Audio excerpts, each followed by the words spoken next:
you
Maybe.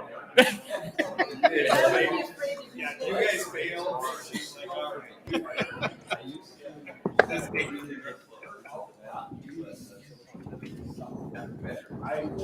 I want to see when you start making your arrows out of roll. They go like this. That was them. That's right. How's everybody doing tonight? Good. Did you get?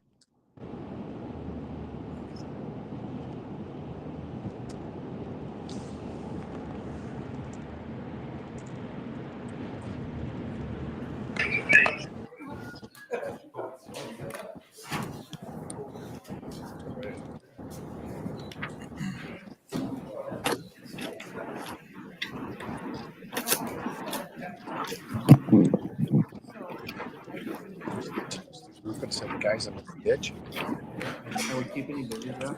Yeah, very much so. I can't even remember the last thing I sent you. I'm trying to.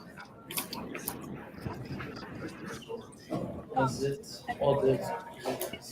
I just sent you. Joe, Yep, I'm here. Jerry, Vicki, can you all speak into your microphone and test for us so we can hear you in the room? Can you hear me? It's Joe. Yep, we can hear you, Joe. This is Jerry. Thank you. Thank you. At least I can hear you. I don't know about the room. Oh. I was practicing with her earlier today, and I was having all kinds of issues, and now all of a sudden the issues are all gone. But I'm trying to drive on a highway right now, and it's not good. Yeah. He's a pretty nice guy. Visibility or icy? He's been Both. in quite a few films. He's a character actor, you know, particularly the prisoner. Snow's blowing all over the roads Gang now. member, you know, kind Yeah, I'm not coming home till Thursday, so I hope that Oh, you should be is fine all by over then. by then. of the agenda. Yeah. Amen.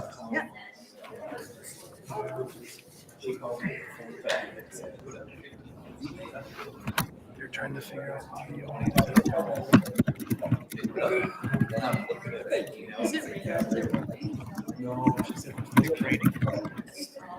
When you came? No. Oh, No. Yeah. You hope we see what tomorrow morning brings on. I'm nervous about that. I just don't want a lot of snow. I can handle the cold. But Right. I don't want any. Neither do I. Nobody. I don't like sitting over. Well, they're working on the audio problem on their end, Joe. Okay. We got you. Thank you. Do you have us now? Okay. You got us. You can hear me too? Yes, we can hear Oh. Jerry and Joe. How about Vicki? Okay. Vicki, are you out there? Hello. Vicki, can you set up your volume a little higher?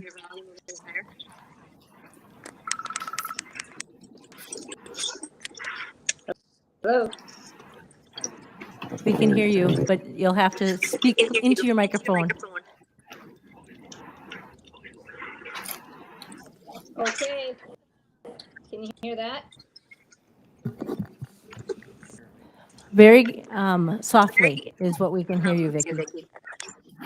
Well, my volume is at the max, and I'm about 4 inches from my.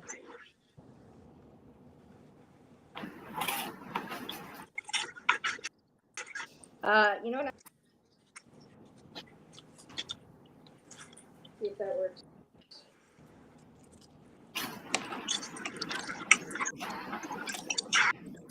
Are we ready to start? We have all 3 board members that are remote, able to hear us, and for us to be able to interact with them. So yes, we can start. Okay, thank you. Thank you. Is this better? Yes, it is. Carol? Thank you. Okay. Yep.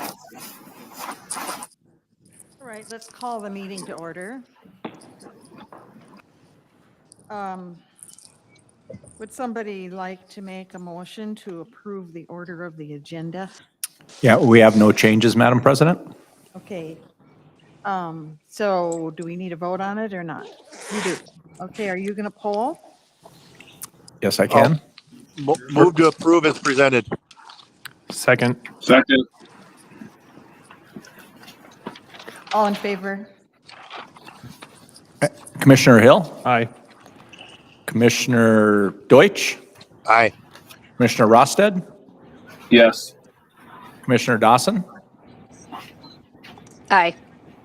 Commissioner Morgan. Aye. Thank you. Okay.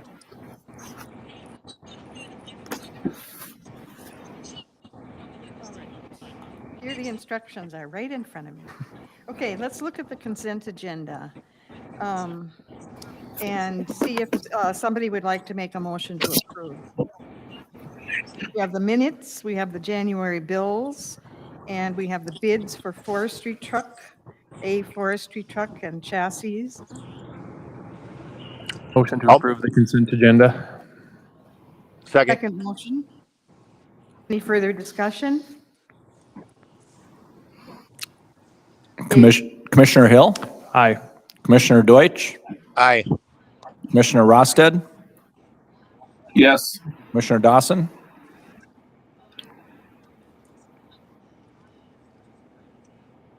Commissioner Dawson. Oh, maybe we lost her. Can you hear us, Vicki? Yes. No. Commissioner Morgan. Aye.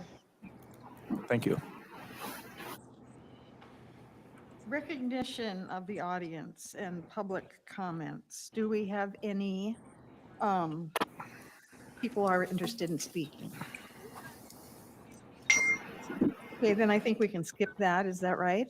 Or do you want this read? The Nope, we should be good. Okay. All right, good. And next we'll have the executive director's report by Dave Leaker.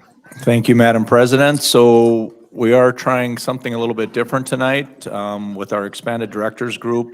I've been working with Deputy Director Susan Foss to my left and Deputy Director Dave Beats to my right. And we've talked about setting up a new format for our board meetings with our expanded director lineup. And so pending the outcome of this meeting, if all the commissioners feel this is a good format, we'd like to stick with it. But for future board meetings, we'd have myself and the two deputy directors, along with our finance director, and also our community relations director, and then our attorney, Jeff Gunkelman, sitting at this table. And then as we get presentations in the future, we'll ask those directors to attend the board meetings and make their presentations. And of course, all of our board meetings are open to all of our directors team and all of our staff who would like to attend. So with that, we're changing up the director's report a little bit, and I've compiled a list with the help of our directors team for an executive director's update. And so I'd like to kick that off right now. So I touched on the meeting format a little bit, an update regarding Yonker Farm. Bill Marhar and Carolyn presented at the Northern Plains Botanical Society last Thursday.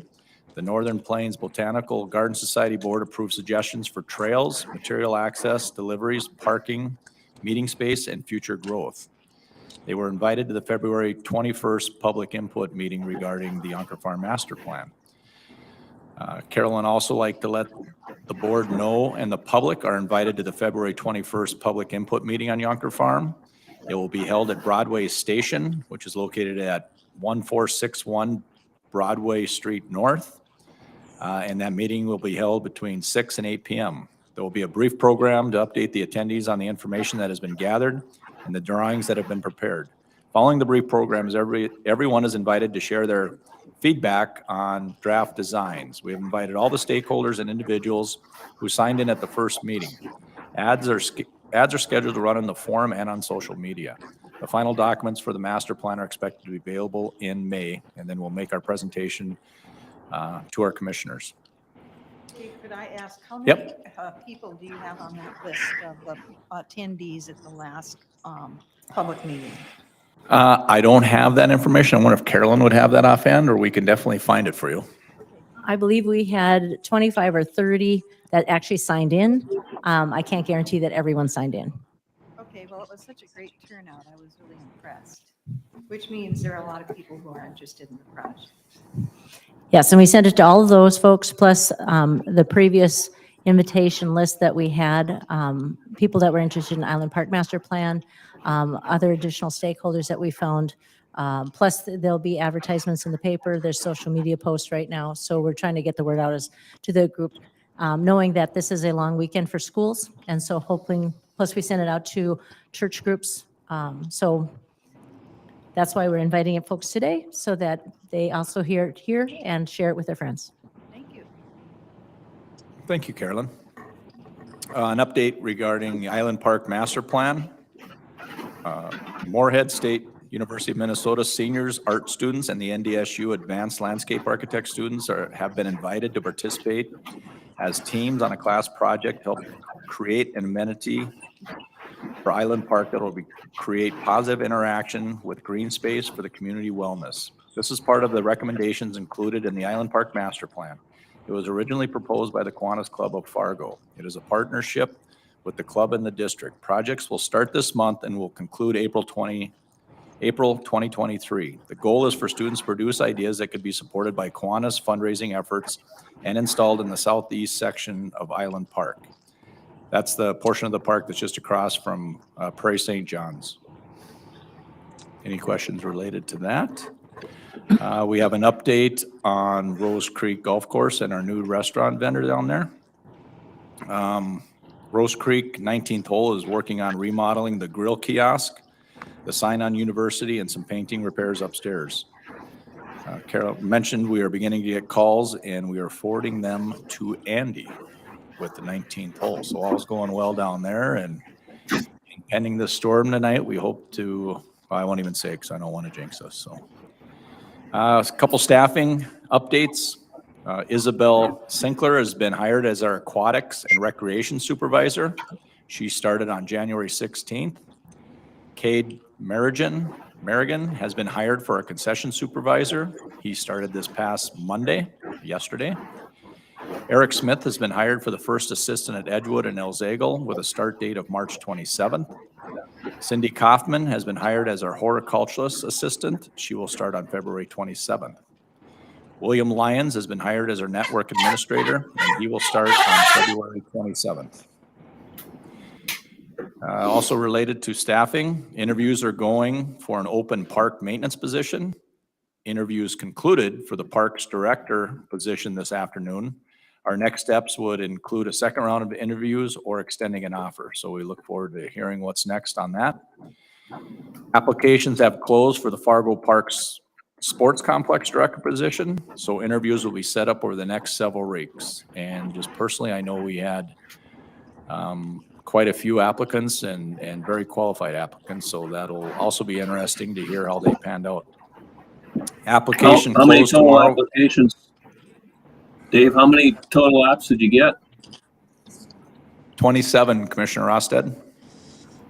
Okay, thank you. And we did receive applications from all over the United States. So we had, oh, yeah.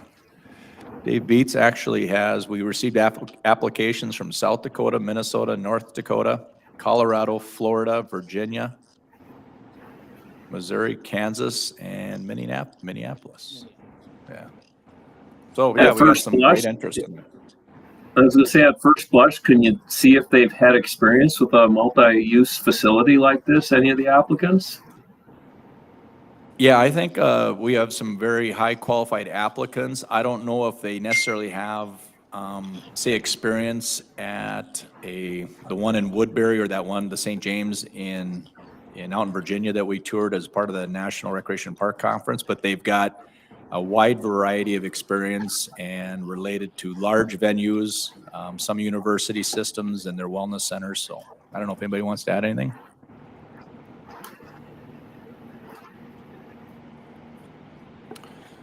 Regarding The organization. Staff continues to work on the business model for the Fargo Park Sports Complex. Currently, a split of 70% rentals and 30% programming is being utilized to create a benchmark for spaces to calculate potential revenues.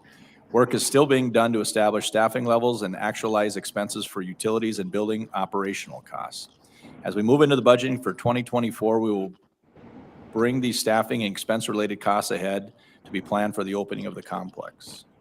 So I think once we get that director of the Fargo Park Sports Complex, we'll continue on moving with getting operations planned for, budgeted, and staffing hired. And I would like to wrap up my executive director comments with some great news we received from our foundation. We were notified today that we were the top fundraiser on Giving Hearts Day again. This happened last year and happened again this year. And so what that means is we've been awarded an additional $10,000 bonus that'll go to our fundraising efforts. And I know the question will come up, what did we raise? So our foundation raised $707,000 or $707,795 for this year's Giving Hearts Day. So I just like to congratulate everybody that helped out with that fundraising effort, and also all those that helped contribute to our goals. So, Dave, is that before the match or after the match? Yeah, so if you add the match to it, it'd be 717,000. So it didn't include the match. 707,000. The $12 million yeah. potential Oh, I match. gotcha. You asked about the matching. Okay. Yeah, so you would double that would be 1.4 million. Sorry, so that's Commissioner Dawson. I was that's thinking you're before talking about the the match. $10,000. Thank you. Yep. Dave, I just wanted to ask one thing. This is kind of off the agenda, but in speaking about Island Park, what's the latest news on theater activity over there?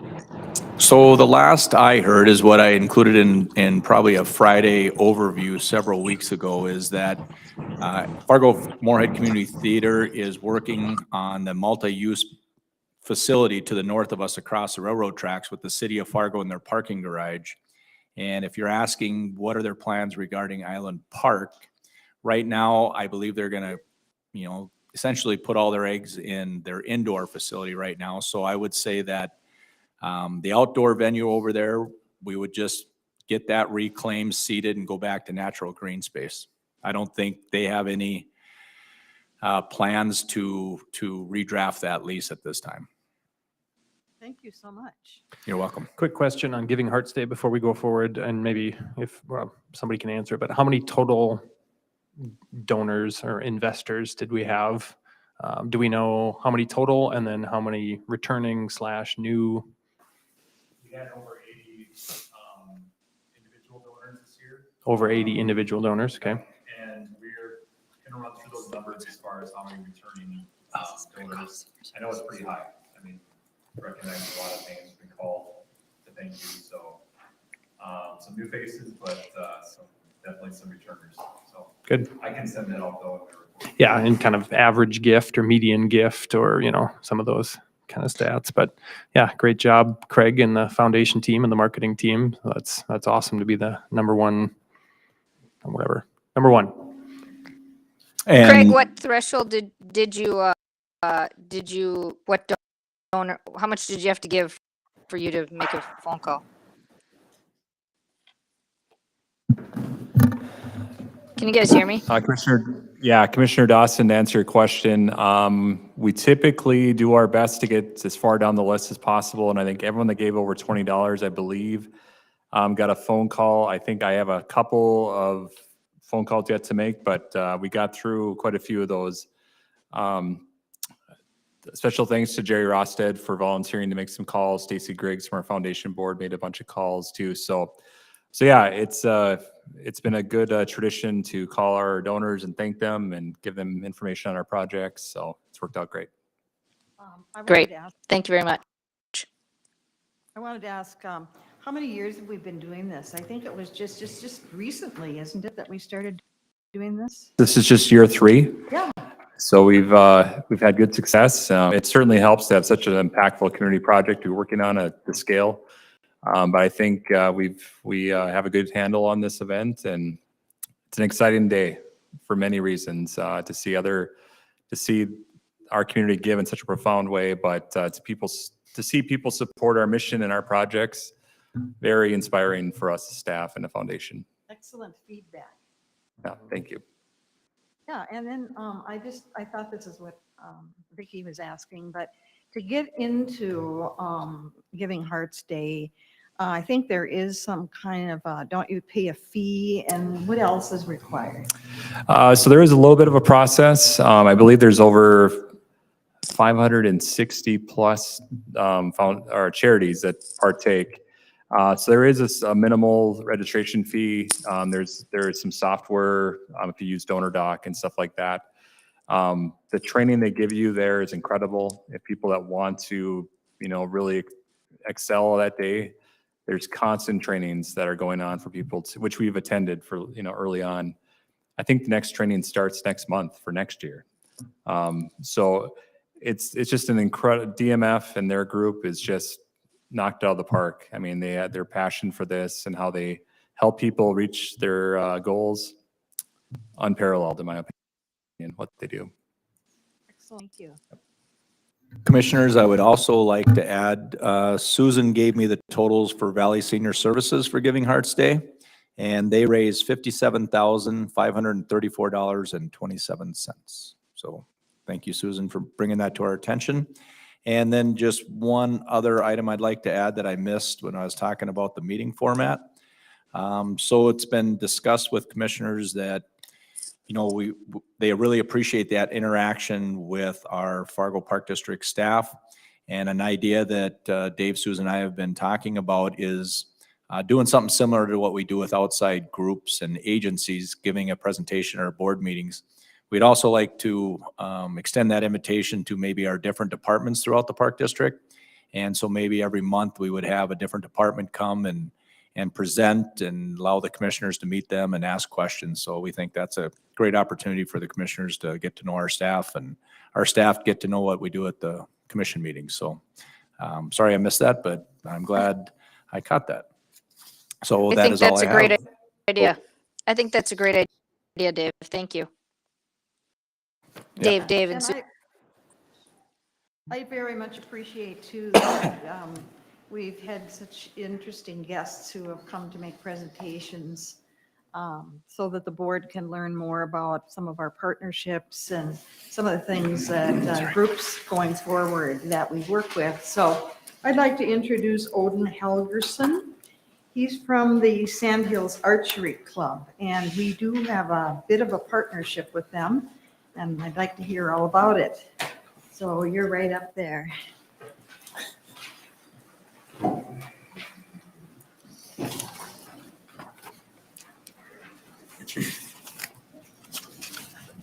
Well, thank you, and thank you for the opportunity today to address you on archery.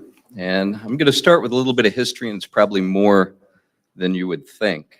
Archery goes back across the globe. We estimate around 15,000 years. So if you think about it, that is 600 generations of archery history, and it's been practiced really continually for that time. Well, what one thing has gone on for that long? And why? Why would it be archery? Well, that's a tool that provides food, clothing, shelter, security. It actually provides survival to people. So, and Dave, there is hope for all of us. We've all been pre-selected, genetically through archery, that we should all be good archers, because if you weren't good, right, your chances of survival were a lot less. And very interestingly, there's something about archery that creates friendships. And this is something I'm still trying to figure out, but my parents were in the Rochester Archery Club, and they had a group that they called the Archery Gang that were their closest friends that they met through the archery club, and they were close friends all the way through to the end of their lives. It was just an amazing thing. And my good friends really come from the archery club for a large part. And that club is Sand Hills Archery Club. Now, it was founded in the early 1950s, so it's 70 years old. And it started down by Kindred, and it started as a target organization because there wasn't even a deer season back then. We didn't get a deer season in North Dakota until 1954. And the club, looking back on it, was kind of homeless for about 40 years. And they were down in Kindred, and then they came up to Fargo. They actually shot at Dyke West. They were involved with Fargo Parks and had property up at Trollwood, and they had a range up there, and then it got flooded, so they went back to Kindred again. And it wasn't until around 1990 when 3D targets came into being, and the guys got together and they bought a bunch of targets and hosted shoots at the Fargo Civic Center. And they were so well attended by people throughout the region that they raised enough money to buy 25 acres for a park out in West Fargo, and that was in 1994. So the volunteers bought the land, developed it, followed the rules, put a fence all the way around it, and made it into this park. So we have an indoor and outdoor park now.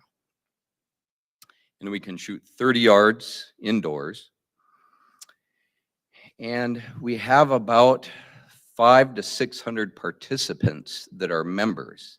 So we have single and family memberships, and everybody has an access card that allows them access 24/7, 365 to indoor and outdoor. And you can imagine this time of year, indoor is much more popular.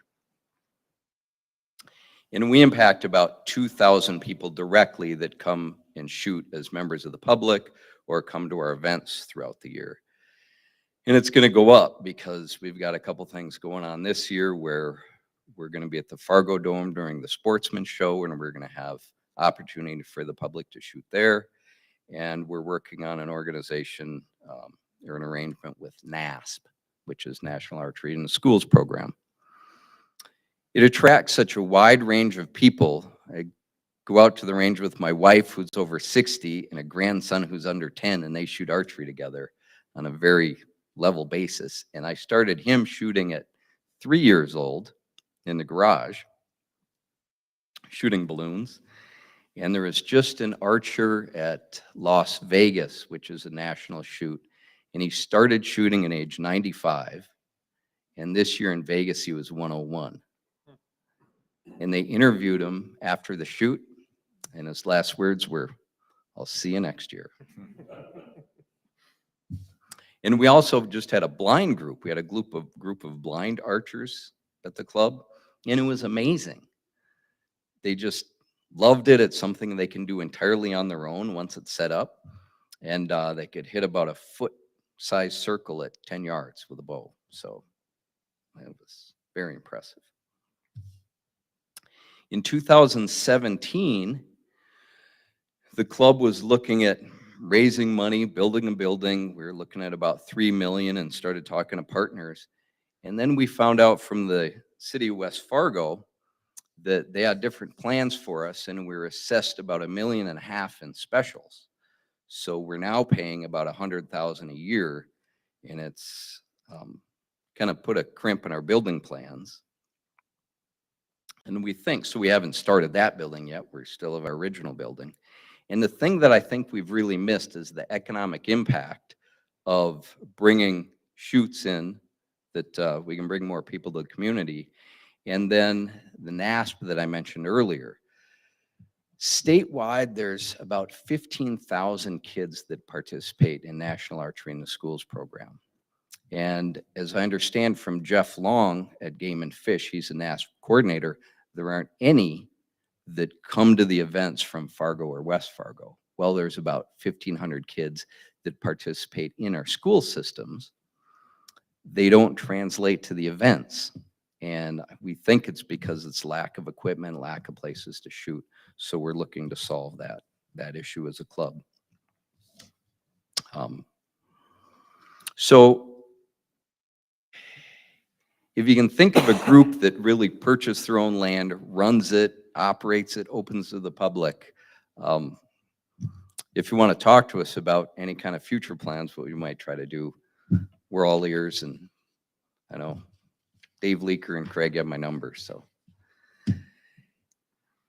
Now about the wildlife management program, I'm new to this. I just got started in this last year, so there's a bunch of others that came before me. I know Craig Beer was very much involved in it. It's gone exceedingly well. We just finished up the 17th year of the program. Really didn't have any issues.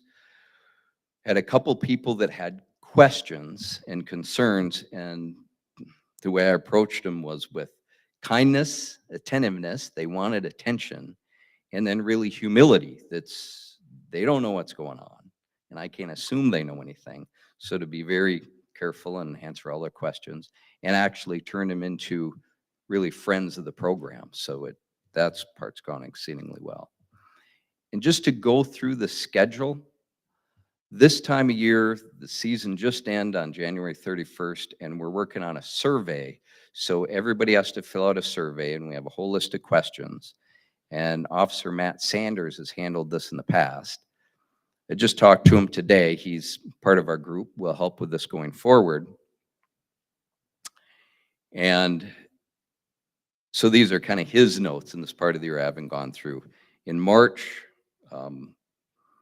we'll be just, finish up the survey, be working with the city of Fargo and State Game and Fish to make sure we're on the proclamation. In April, we'll go through the parks and make sure all the tree stands are removed that they're supposed to be. If they're not, we'll take them down.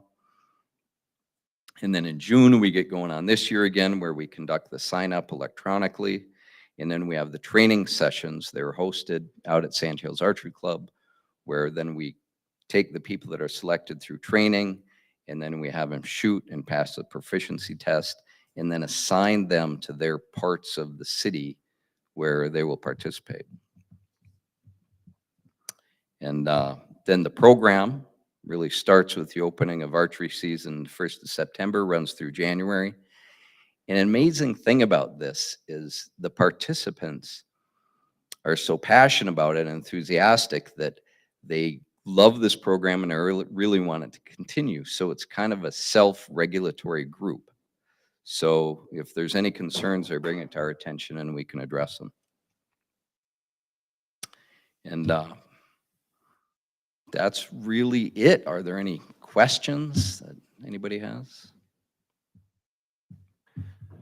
Question. So high school activities, there's like the clay target shooting teams now, right? Yes. So is there any sort of partnerships, or, I mean, I would assume that it would be fairly connected to archery. I mean, is there any possibility of kind of having those connected or working with those teams? And We've started talking to them. It's a bit different. And those two things really have not gone together at this point. Now we have a shoot coming up that Sand Hills is hosting, Sand Hills and Lake Agassiz Bowman actually together. And we're bringing the NASP kids into that in Fargo. And that's the first time that's been done. And we're planning on that this spring. yeah, because that's what I was kind of thinking about, getting younger kids involved, right? And then Yeah, turn it into an activity that it's one of the potentially things could be sanctioned by the state, And it's one of the things about archery is you don't have to be the fastest or the strongest or the tallest, obviously, to really participate and excel. So there's a lot of kids that can be involved in it. And they can be, obviously it's an individual sport, but they're on teams as well. So. Yep.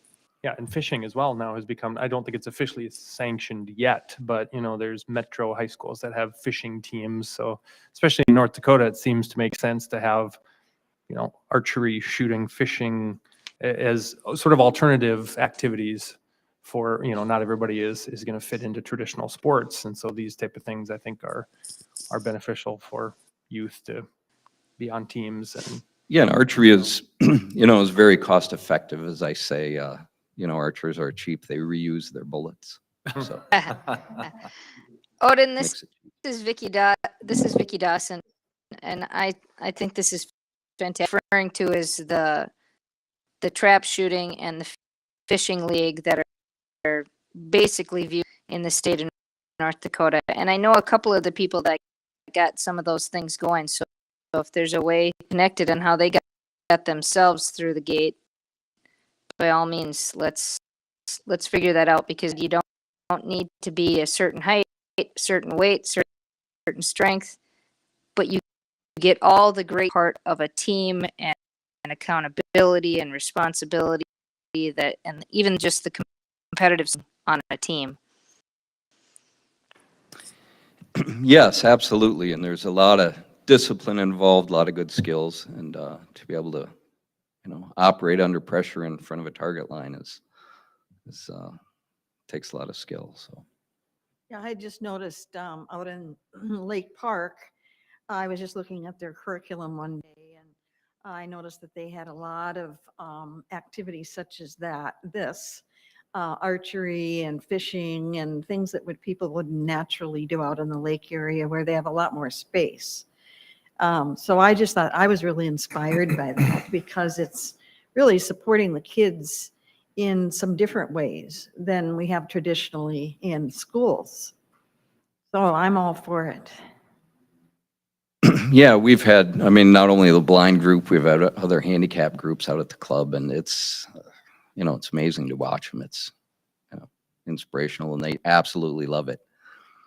So, What I was going to say, and so for us as well, so obviously you're working with West Fargo, but are there other things that you work with Fargo Park District on, or how is our existing relationship or potential future relationship? Yeah, at this point, the closest thing we're working with is the Fargo City Wildlife Management Program. Oh, okay. So we've kind of taken over the management of that as a club and the operation of it. Okay. To, it came from Fargo Police Department to San Jose's Archer Club. I think it's been really good, because I don't know how much you know about the program that existed in the past, but I think this association with your group has given it more credibility. Yeah, we certainly, we certainly know a lot about archery and setting up ranges and the safety records and the insurance aspect. We've been doing it for a long time. All right. Well, Odin, do you have any idea how many hunters you have to turn away? Maybe you can't gauge that because one off remotely. We don't know that. The selection is really very interesting part. We pick about 40, and it's the first 40 that sign up. And there's been a lot of discussions about, I think, really every part of the selection process, but we want people that are really experienced and knowledgeable to be in the city. But we still don't want to exclude anybody. So it's kind of an interesting balancing act. So when we get them, we want to make sure they're proficient, they understand the rules, and follow everything. So, and it's been very good. thanks for joining us. Well, thank you. Yep. Thank you, Odin. Yep, thank you, Owen. Back to Dave Leaker, the considerations for the bids on Island Park Pool. Thank you, Madam President. So we had a addition to our agenda, which was to discuss our Island Park pool bids. And I also have in the house, I have Tony Wolf with Zerberg Architects, and I have Ryan Fleming with Gas Construction, who is our construction manager agent, if there are any questions. So commissioners, I did put together a memo today, and I tried to get that out to you to review before the commission meeting tonight. We did have a little hiccup in our instructions to bidders as part of our bidding process. Over the last 3 weeks, we had put out our specifications for the Island Park Pool project, and as part of those specifications was instructions to bidders about how to submit their bid. And part of and Jeff Gunkelman to my right is our legal counsel, so if there's any questions, we can send them his way. But as part of the bidding requirements and instructions to bidders, bidders are required to include a bidder's bond, which is 5% of the total project costs in their area, and then also a contractor's license. And supposed to include that in a separate envelope on the outside of their bid, and if they don't have either of those two, we're not to read those bids aloud and send them back to the contractor. So with that being known, during the bidding process, we started going through a lot of the bids and realized that a lot of the contractors didn't have their contractor's license. So we finally realized that as part of the instructions to bidders, it did not include the following language: that each bid must be accompanied by a separate envelope containing the contractor's license and bid security.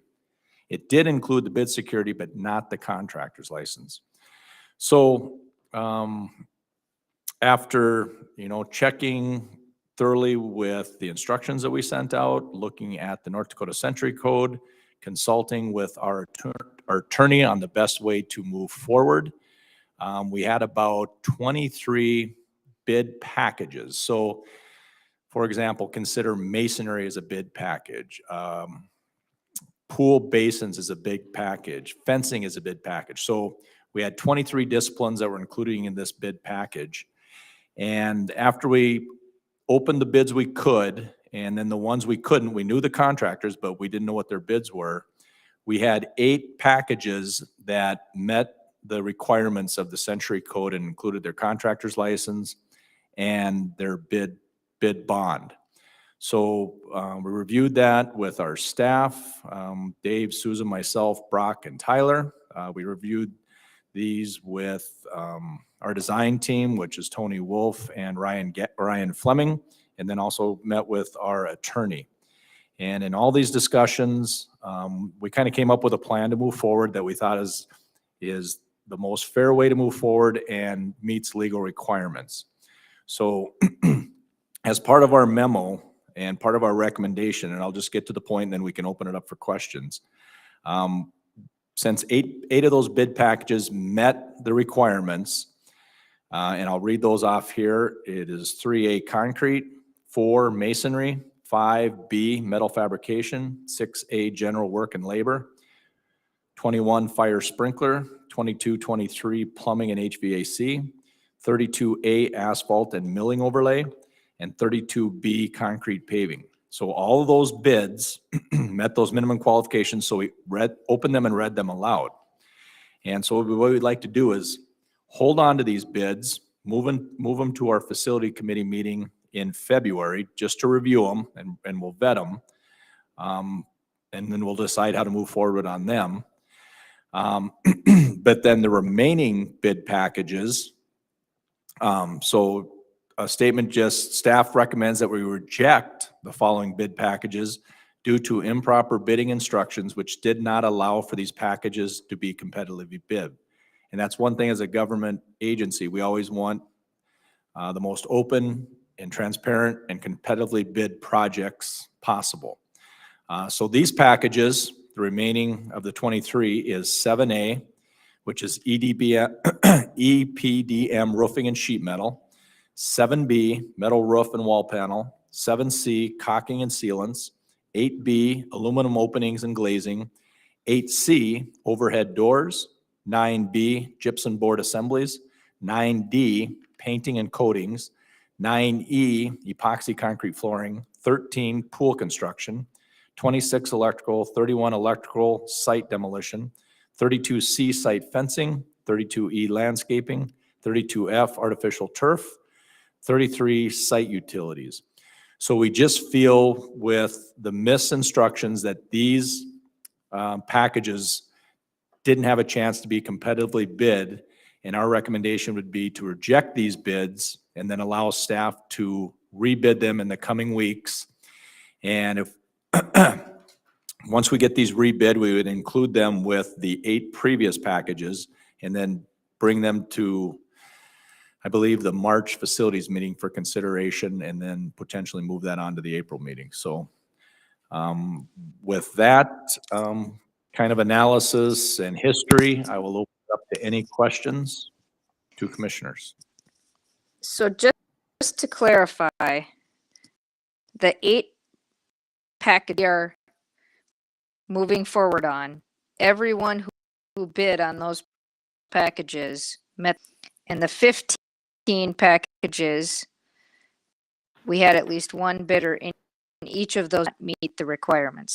Is that correct? Yes, thank you for bringing up that point, Commissioner Dawson. All the eight met the requirements, and in the remaining 15, either one or more potentially met the requirements, and one or more potentially or did not meet the requirements. So we just felt that those are the ones that needed to be rejected and rebid. And then the rebidding process, again, timeline. So if we would reopen that, what's the timeline on Yeah, that? good question. So the timeline on that, if we did reject the bids tonight and got permission to solicit for new bids, we would do that immediately. And we'd be able to get that bid notice to the paper, get the information out in February and March, and then have that bid opening prior to the facilities committee meeting in March. There is one little hiccup, that the current bids are open can be held for 60 days. So if you go 60 days from when the bids were open last Thursday to our board meeting in April, on that Tuesday, the 11th, it's 61 days. So what we would potentially do is have a special board meeting. Probably Is that state statute, the 60 days? No, that's just terms that we put in our bid specifications and instructions to bidders. We want them held for you can have them for 30 days, 60 days, 90 days. Just so happens these are held for 60 days, which gives us plenty of time to vet the bids, and then potentially if we have to delay the approval, we've got time. So it just so happens, I was kind of hoping with the short February that we could get that 60 days into our board meeting in April. So we'll still work through those details, but we'll make sure that it all falls in line with getting them approved on the right timeline. Okay, Dave, the eight packages where all bidders met the requirements. We're gonna move Correct. forward. March meeting. February facilities meeting. You guys are gonna bring your recommendations, and we're gonna approve potential contractors at the March board meeting. Yeah, You we right? still have to work through that, Commissioner Dawson. I think maybe the proper thing what we would do is we'd review the bids at the February Facilities Committee meeting and then hold on to them without approving them in March so that we can approve all the bids at once and have one project. So that's your 61 day. That's your issue. 61 days, yes, correct. These eight packages, not the ones that you're starting over on. Yeah, the initial eight we can hold their bids for 60 days. Okay. How many And then that bidders are in allows those that- eight packages? Oh, I don't have that for you offhand. That's okay. That's okay. Susan's counting. But what that allowed us Well, to I'm- do is just make sure we approve all the bids at once, and we don't initially approve eight packages, and then all of a sudden, the second round of bids come in way too high, and 17 contractors in those first eight. And then how many contractors are we over? In that- Excuse me, how many In contractors? those What? in that 15 display, the ones that were saying, Then have to redo it. here you go, here's your stuff back. We're starting again.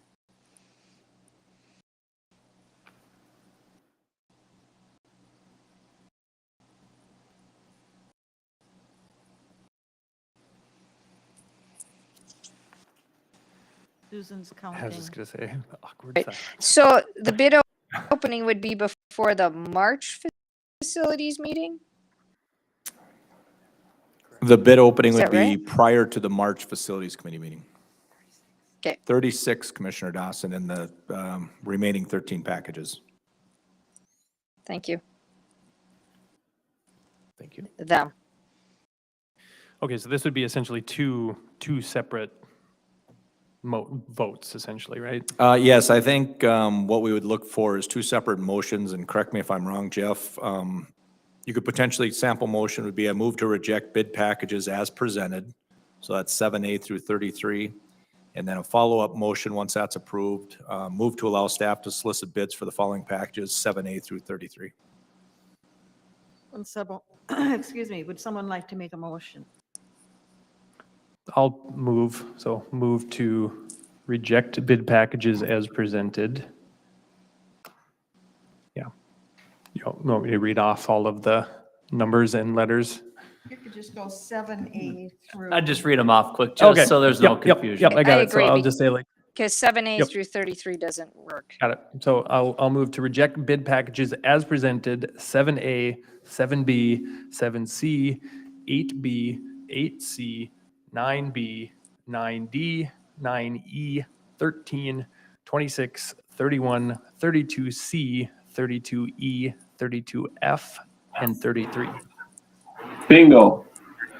Period. Would somebody like to second the motion?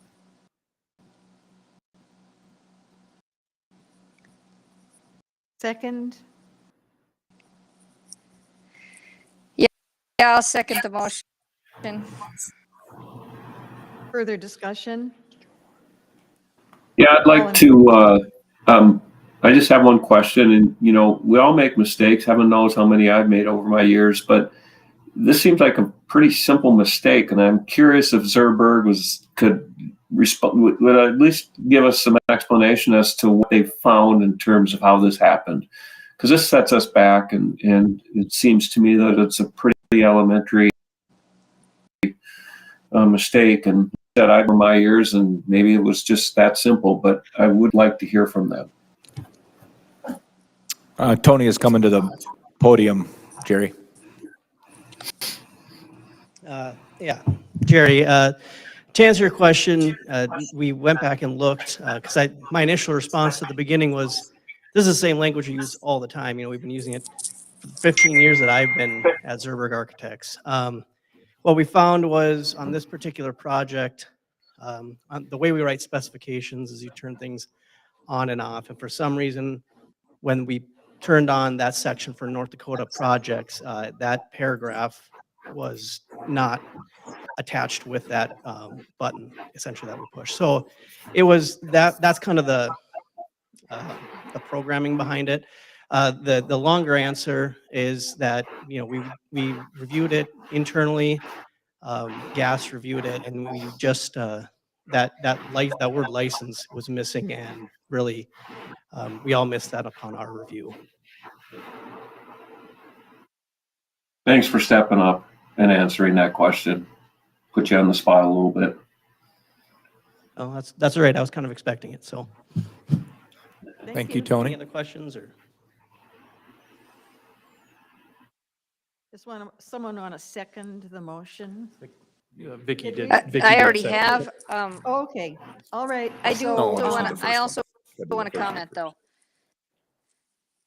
So, you know, I dare that when this happened, there was a lot of, what do we do next? And I personally got on the phone, reached out to other city entities, seeing if anybody else had this happen to them in the past and how to properly do this, G's office. And so, you know, I'm sure there's a lot of contractors that are, you know, wondering about this, and I just want to make it clear that, you know, we just say, well, let's just do this.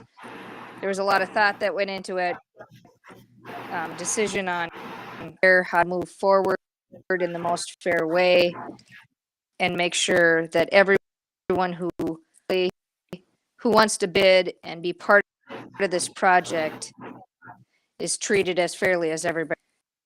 Make that statement, because I think that's important to the contractors we work with, and that they trust our process and believe that we're being as fair as we can. thank you, Vicky. Thank you, Vicky. Do you want to poll the board? Commissioner Hill, Aye. Commissioner Deutsch,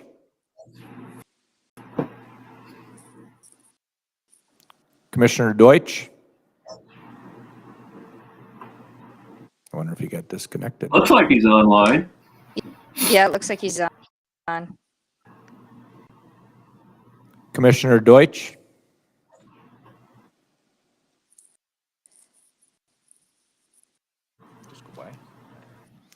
Commissioner Rosted? Oh, Yes. I think Joe raised his hand as a yes. Oh, he's giving a Thumbs Joe? up. Okay, can we take a thumbs up? Okay, thank you, Joe. Commissioner Dawson? aye. Commissioner Morgan? Aye. Thank you. I believe that was a 5-0 vote. Yep. All right, now we have a second motion that we need to make. Do you want to read it? No, I'd prefer not to. I got it. Commissioner Dawson? I move that we accept the bids for, I move to allow staff to solicit bids. I'm going through the 3A through 32B list, right? That is correct. So, No, oh, wait. 4, 5B, 6A, 21, 22, 23, 32A, and 32B. I don't have any papers, okay, I and can it's do it. not on the screen. Oh, okay. So, right. Commissioner Hill? but I did write down all the, go ahead. I move to allow staff to solicit bids for the following packages: 7A, 7B, 7C, 8B, 8C, 9B, 9D, 9E, 13, 26, 31, 32C, 32E, 32F, and 33, period. That's a good bingo. Second. I second it. Okay. Further discussion.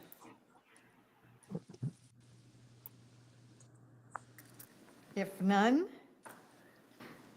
we can poll the board. Commissioner Hill? Aye. Commissioner Deutsch? Aye. Commissioner Rosted? Yes. Commissioner Dawson? Aye. Commissioner Morgan?